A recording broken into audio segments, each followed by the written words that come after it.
ये वो लोग हैं जिन्होंने 5 साल आपको याद नहीं किया, अब अचानक उनको याद आया है।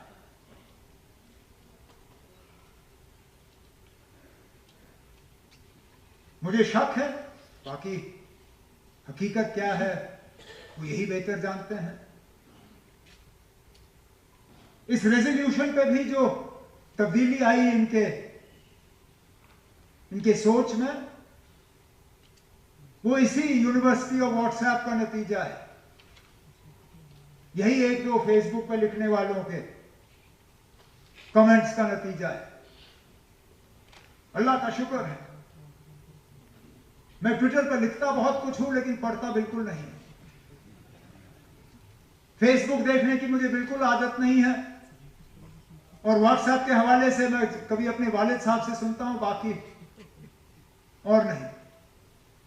तो मैं तो कम से कम जम्मू कश्मीर के आवाम को यह यकीन दिलाना चाहूंगा कि हमारा एजेंडा कोई व्हाट्सएप, ट्विटर, फेसबुक वाले तय नहीं करेंगे। हमारा एजेंडा जम्मू कश्मीर की आवाम तय करेगी।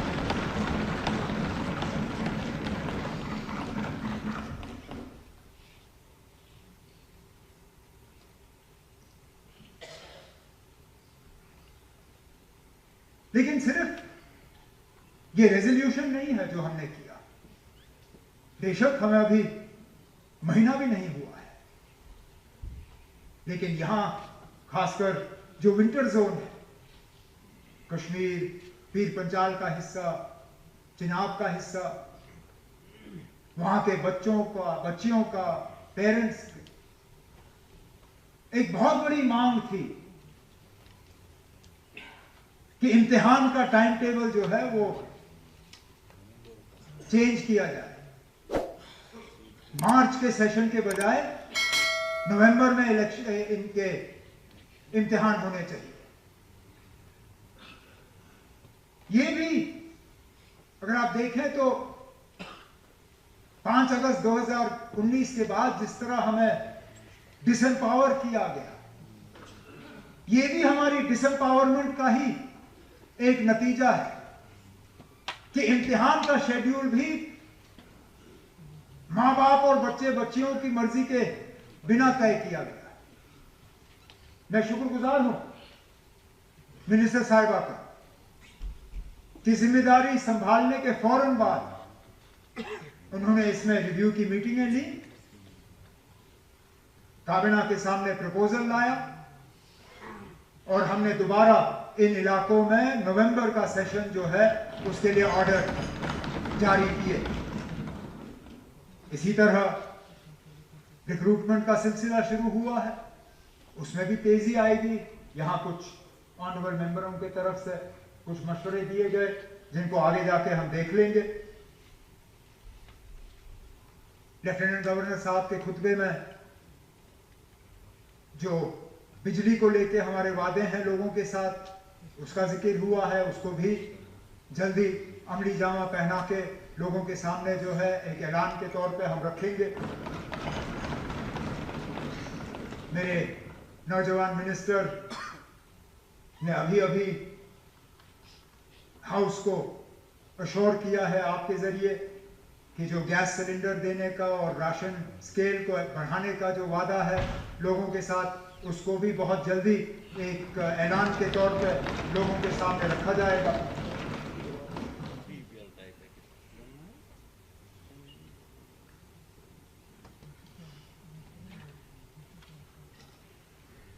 स्पीकर साहब, हम एक यूनियन टेरिटरी है।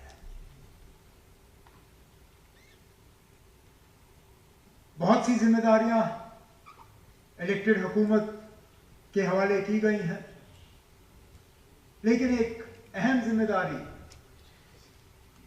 यहां के हालात को साजगार रखने का, लॉ एंड ऑर्डर मेंटेन करने का,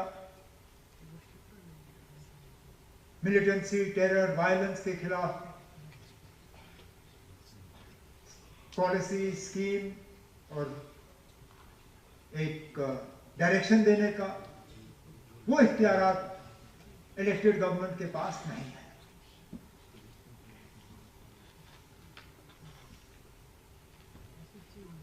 लेकिन हालात एक वैक्यूम में नॉर्मलाइज नहीं किए जा सकते। इलेक्टेड गवर्नमेंट और लेफ्टिनेंट गवर्नर साहब के एडमिनिस्ट्रेशन का इस मामले में करीबी तालमेल है। किसी को भी इस शक में नहीं रहना चाहिए कि इलेक्टेड गवर्नमेंट और पुलिस के दरमियान किसी तरह की रसाकशी है या किसी तरह का कंफ्यूजन है। मैं पुलिस, बिलखसूस अपने जम्मू कश्मीर पुलिस, बल्कि यहाँ बाकी जो सेंट्रल फोर्सेस हैं और जो सिक्योरिटी के बाकी फोर्सेस हैं, उनको अश्योर करना चाहता हूँ कि हालात को नॉर्मल रखने में और यहाँ अमन कायम करने में हमारी हुकूमत पूरी तरह से उनके साथ खड़ी है।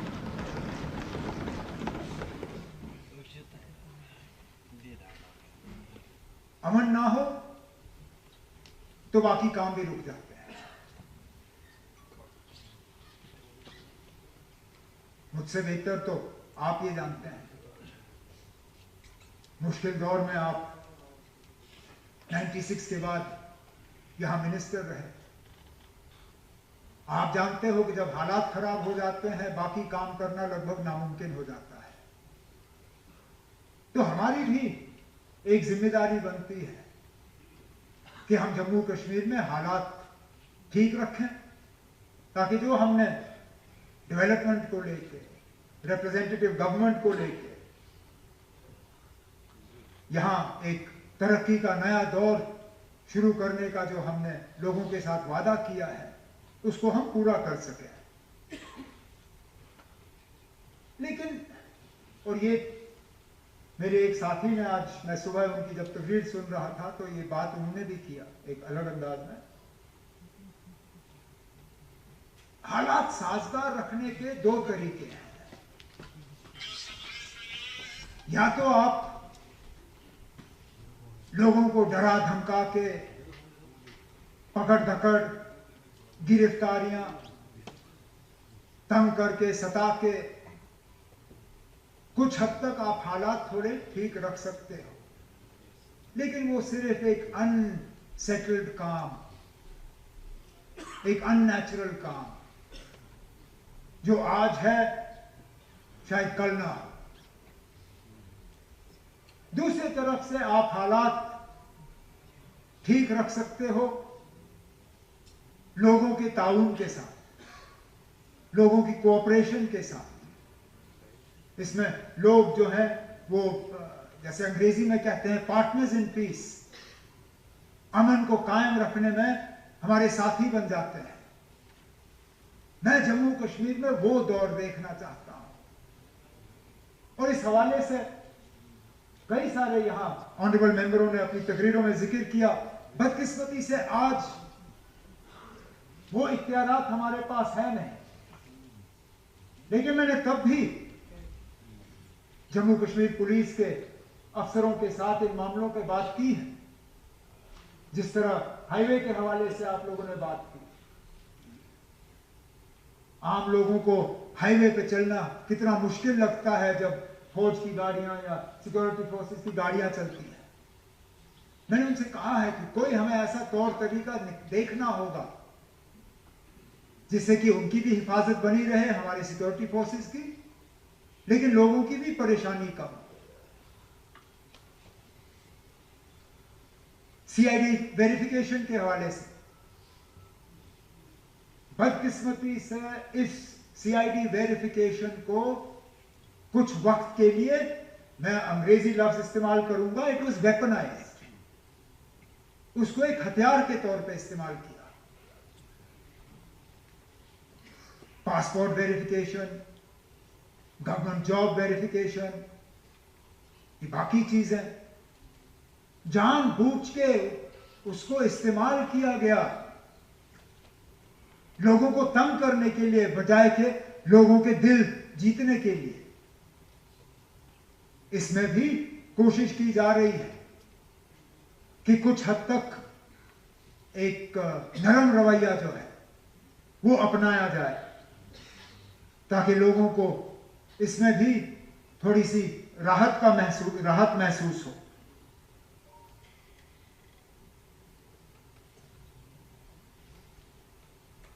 गिरफ्तारियों के सिलसिले में भी मैंने तो बार बार कहा है, और मैं मान के चलता हूं कि जिन लोगों के खिलाफ सीरियस केसेस दर्ज नहीं किए गए हैं या जिनके खिलाफ चार्जेस फ्रेम नहीं हुए, उनके बारे में हुकूमत को सोचना चाहिए। लेकिन वो हमारे दायरे इख्तियार में है नहीं। इंशाल्लाह होगा, और जब होगा तो जरूर इस पे और तेजी से हम अमल करेंगे। स्पीकर साहब, ये वो असेंबली नहीं है जो असेंबली हम चाहते हैं। मैं पावर्स के हवाले से बात कर रहा हूं। ये वो असेंबली नहीं है जो हम चाहते हैं, ये वो असेंबली नहीं है जिस असेंबली का हम हक रखते हैं। लेकिन ये असेंबली वो जरिया है वहां तक पहुंचने का। जम्मू कश्मीर दोबारा रियासत बने और एक फुल फ्लेज रियासत बने। कोई मतलब ये क्या कहते हैं वो हाइब्रिड मॉडल, वो नहीं। उसका तो वादा जम्मू कश्मीर के लोगों के साथ मुल्क के वजीर आजम साहब ने किया है। बार बार कहा है कि जम्मू कश्मीर को रियासत का दर्जा जो है वो वापस मिलेगा। मैं एलजी लेफ्टिनेंट गवर्नर साहब का शुक्रगुजार हूं। कैबिनेट ने जो रेजोल्यूशन पास किया, जो एलजी साहब ने फिर हमें वापस किया, उसको मैं दिल्ली ले गया। मैंने उसकी कॉपी वजीर आजम साहब को सौंपी, उसके साथ अपना डीओ लेटर जोड़ा। जनाब, जो जम्मू कश्मीर के लोगों के साथ जो वादा किया गया है फुल स्टेटहुड का, उसको फौरी तौर अब पूरा किया जाना चाहिए। और मेरी मीटिंगें जो हैं बड़ी कामयाब रही, चाहे वो होम मिनिस्टर साहब के साथ हो या प्राइम मिनिस्टर साहब के साथ। मैं उम्मीद करता हूं कि बहुत जल्द जम्मू कश्मीर को दोबारा रियासत बनाने का जो प्रोसेस शुरू होना है वो हो जाएगा।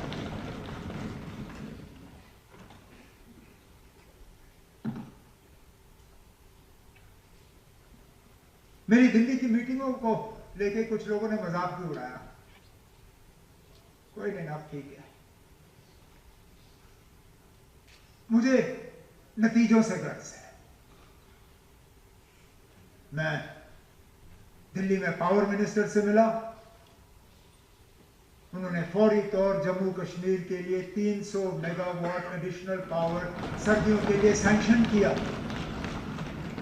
ताकि यहां पावर के कट्स जो हैं वो कम हो जाए।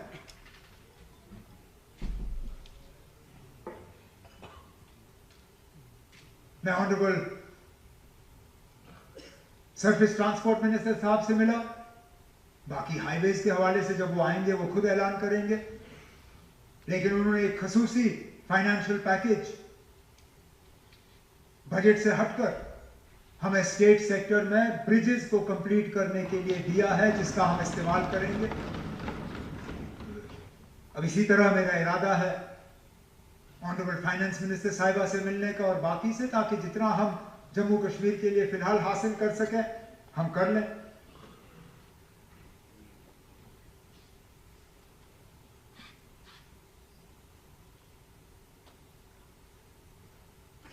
हमें इज्जत से रहने का हक है स्पीकर साहब। ये रियासत की मांग हम क्यों कर रहे हैं? क्योंकि आखिरकार हमारी शनाख्त, पहचान, हमारा वजूद, हमारा विकार, कहीं ना कहीं हमें लगा कि इन चीजों को जख्म पहुंचा, और इन पर मरहम लगाने के लिए रियासत का दर्जा हासिल करना एक शुरुआत है।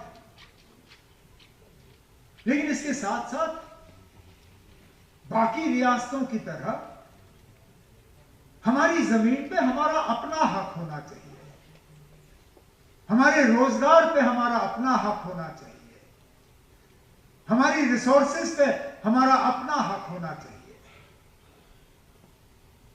हमें बाहर के इन्वेस्टर्स से कोई गिला नहीं है, शौक से आइए, करिए इन्वेस्ट, लेकिन जो चीजें यहां के लोगों की मेहनत के नतीजा है, उनकी टैक्स का नतीजा है, जो हमने एसेट्स बनाए हैं, उनको हम बेचने के लिए तैयार नहीं है स्पीकर साहब, वो हम दूसरों के हवाले नहीं करेंगे। यहां कुछ लोगों को गलतफहमी है कि हम गुलमर्ग या पहलगाम बेचने वाले हैं, वो इस गलतफहमी से बाहर आए। हम अपने क्राउन जूल्स, अपने एसेट्स को बेचने के लिए तैयार नहीं है। आप बाहर से आके यहां इन्वेस्ट करना चाहें, नया बनाना चाहें, शौक से करिए, लेकिन अगर आपको यह लगता है कि हमारी बनाई हुई चीजें आप सस्ती कीमत पे खरीद के खुद अमीर हो जाएं और हमारे लोग जो हैं वो बेरोजगार बने, वो गरीब रहें, उस बात की इजाजत जो है हम कभी नहीं देंगे स्पीकर साहब, ये मैं आपको यकीन दिलाता हूं।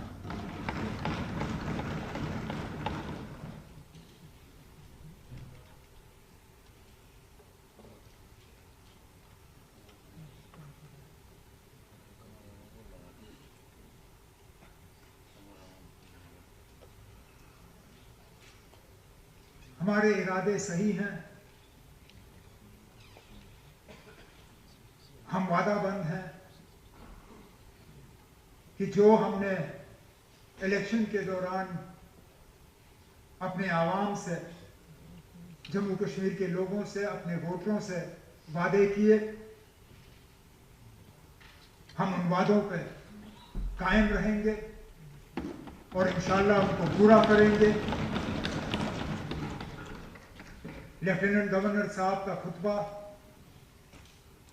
एक छोटा सा एक रोड मैप था, एक नक्शा था, इससे कहीं गुना ज्यादा हम जम्मू कश्मीर के लिए करके रहेंगे।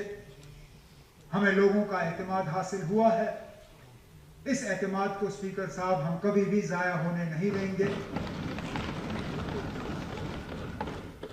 आखिर में इस शेर के साथ मैं आपसे इजाजत लूंगा। जिसको तूफान से उलझने की हो आदत मोहसिन, जिसको तूफान से उलझने की आदत हो मोहसिन, ऐसी कश्ती को समुंदर भी दुआ देता है। इन अल्फाजों के साथ जनाब स्पीकर साहब, मैं ऑनरेबल लेफ्टिनेंट गवर्नर साहब का उनके खुतबे के लिए शुक्रिया करता हूं और आपसे गुजारिश करता हूं कि आप हाउस से उसको जो है पास करने की जो है वोट मांगे।